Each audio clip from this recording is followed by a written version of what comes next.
दोस्तों स्वागत है आप सभी का आज के इस नए वीडियो में अंश इंस्टीट्यूट के इस नए प्लेटफॉर्म में।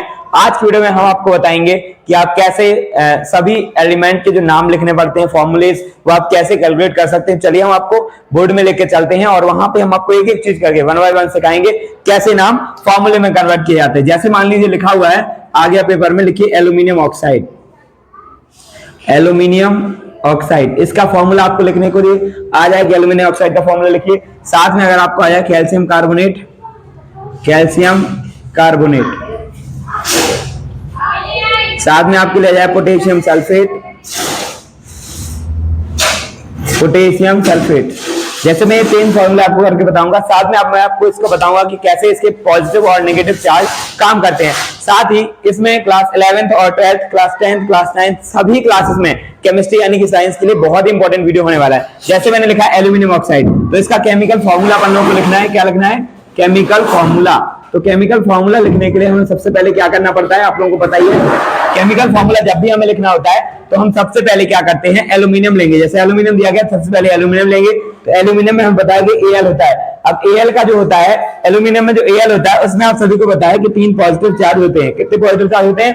3 पॉजिटिव चार्ज होते हैं। आगे बढ़ेंगे तो आपका ऑक्साइड है। ऑक्साइड का मतलब यहाँ पे ऑक्सीजन से है। तो ऑक्सीजन में देखिए हमें पता है ऑक्सीजन में 2 नेगेटिव चार्ज होते हैं। कितने होते हैं? 2 नेगेटिव चार्ज होते हैं। अब जब हम ऑक्सीजन और एल्यूमिनियम दोनों को मिलाते हैं तो एल्यूमिनियम ऑक्साइड तो बन जाता है, बट इनका जो पॉजिटिव और नेगेटिव चार्ज का क्राइटेरिया है वो पूरा नहीं होता है, क्योंकि यहाँ पे 2 नेगेटिव चार्ज है और यहाँ पे 3 पॉजिटिव चार्ज है। तो क्या होगा, यहाँ पे सबसे पहले 2 नेगेटिव चार्ज से 2 पॉजिटिव चार्ज कट जाएंगे, क्या हो जाएंगे? क्रॉस हो जाएंगे। लेकिन हमारे पास एक एल्यूमिनियम का चार्ज बचता है, तो हमें क्या लेना पड़ेगा, एक और O ले लेंगे जिसमें 2 नेगेटिव चार्ज होंगे। साथ में हम क्या करेंगे, इसको काट देंगे इस नेगेटिव चार्ज से। अब हमारे पास सिर्फ ऑक्सीजन का एक चार्ज बच जाता है, तो हम क्या करेंगे, एक और एल्यूमिनियम को ले लेंगे जिसके पास कितने चार्ज होंगे? 3 चार्ज होंगे। अब यहाँ पे हम इन 2 चार्ज को रख लेंगे, लेकिन एक चार्ज को काटेंगे और ये कट जाएगा। यहाँ पे आप देखेंगे कि एल्यूमिनियम के पास 2 चार्ज और ऑक्सीजन के पास एक भी चार्ज नहीं है, तो हमें एक और ऑक्सीजन ले लेना है 2 चार्ज के साथ। अब क्या करेंगे, 2 चार्ज से 2 चार्ज क्रॉस हो जाएंगे। इसका मतलब एल्यूमिनियम 1 यानी एल्यूमिनियम 1, एल्यूमिनियम 2 यानी एल्यूमिनियम 2, आपने लिया Al2 और यहाँ पे ऑक्सीजन 1 2 3, ऑक्सीजन कितने लेने पड़ेंगे? 3। तो Al2O3 एल्यूमिनियम ऑक्साइड का सही फॉर्मूला है, ना कि AlO। ये आपका फॉर्मूला क्या हो जाएगा, रॉन्ग हो जाएगा। हमने ऐसा क्यों किया? क्योंकि एल्यूमिनियम के पास क्या होते हैं, 3 चार्ज होते हैं। तो यहाँ पे 3 2 6 हो जाएगा, और इसके पास ऑक्सीजन के पास केवल 2 चार्ज होते हैं, तो यहाँ पे 2 का मल्टीप्लाई करेंगे तो 6, मतलब बैलेंस ही कैसे हो गई, इक्वल हो गई। और हमें इक्वलता से क्या करेंगे, हम इसको बैलेंस करेंगे। तो ये तो हमारा हो गया। अब हम नेक्स्ट में आगे बढ़ेंगे, हम आपको बताएंगे कैल्शियम कार्बोनेट। इसके आपको कैल्शियम कार्बोनेट का केमिकल फॉर्मूला निकालेंगे। कैसे निकालते हैं पूरा एक एक करके वन बाय वन समझने की पूरी कोशिश करेंगे। कार्बोनेट अगर नहीं पता है तो पहले इसकी पुरानी वीडियोस में आप जाइए, पुरानी वीडियोस को देखिए और उसमें आप देखिए कि कार्बोनेट का फॉर्मूला बनाया कैसे जाता है। देखिए तो हम आपको सब यहाँ पे बताएंगे कि जो कैल्शियम कार्बोनेट है उसमें अपन कैसे निकालेंगे। सबसे पहले कैल्शियम को हम क्या बोलते हैं, Ca बोलते हैं। क्या बोलते हैं? Ca में आपके यहाँ पर 2 पॉजिटिव साइन होते हैं। कैसे होते हैं? 2 पॉजिटिव साइन। अब यहाँ पे दूसरा दिया गया है कार्बोनेट। सबसे पहले कार्बोनेट में हम लिखेंगे, कार्बोनेट होता है CO3।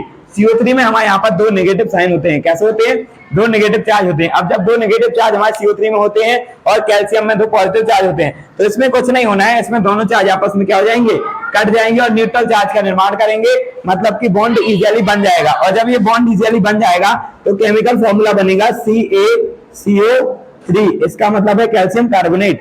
अगर इसमें एक भी चार्ज इधर उधर होता है, जैसे मान लीजिए यहाँ पे एक और नेगेटिव चार्ज होता, तो ये फॉर्मूला इस तरीके से नहीं बनता। फिर हमें यहाँ पे क्या लगाना पड़ता, 2 लगाना पड़ता, या फिर इससे बैलेंस करना पड़ता। तो अभी हमें बैलेंस नहीं करना पड़ा, क्योंकि कैल्शियम कार्बोनेट दोनों में पॉजिटिव और नेगेटिव चार्ज रहे, तो हमने इजीली कर लिया। अब हम एक और आपको देखिए, अब हम आपको पोटेशियम सल्फेट, ये तीसरे नंबर पे हमने लिया है पोटेशियम सल्फेट का केमिकल फॉर्मूला हम आपको लिख के दिखाएंगे, ये 3rd नंबर पे आएगा। तो सबसे पहले हमें चर्चा करनी है कि पोटेशियम होता क्या है। पोटेशियम को हम K से डिनोट करते हैं, इसके बाद सल्फेट को हम SO4, इसमें एक और नाम होता है सल्फाइड, उसको हम SO3 से डिनोट करते हैं। तो अभी हम सल्फाइड की बात नहीं कर रहे हैं, हम बात कर रहे हैं सल्फेट की, SO4 की। तो देखिए यहाँ पे हमने सबसे पहले K लिया हुआ है। अब आप लोग सभी जानते ही हैं कि पोटेशियम K है SO4, तो इसमें यहाँ पे होते हैं 2 नेगेटिव चार्ज और यहाँ पे केवल एक चार्ज होता है पॉजिटिव। अब हम एक चीज को नोटिस करेंगे कि एक चार्ज यहाँ 2, यानी एक चार्ज से एक चार्ज तो कैंसिल हो जाएगा, बस SO4 का अपना एक चार्ज जो बच जाता है, इसलिए हमें एक और K क्या करना पड़ेगा, उधार लेना पड़ेगा, और हम यहाँ पे लिखेंगे K2 और SO4। ये हमारी पूरा केमिकल फॉर्मूला बैलेंस हो गया, K2SO4 मतलब कि पोटेशियम सल्फेट। तो इस तरीके से हम केमिकल फॉर्मूले को बना सकते हैं। अगर आपको केमिस्ट्री की वीडियो अच्छी लगती है तो आप चैनल पर लाइक, नहीं है तो सब्सक्राइब कर दीजिए और इसी तरीके से हमारे चैनल पर बने रहिए। हम आपके लिए पूरी बहुत मेहनत कर रहे हैं। हम मैथ की वीडियोस, अनेक सब्जेक्ट की आपके वीडियोस ला रहे हैं। तो अगर आपको अच्छा लगता है तो प्लीज वीडियो को लाइक कर दीजिए। जय हिंद, वंदे मातरम।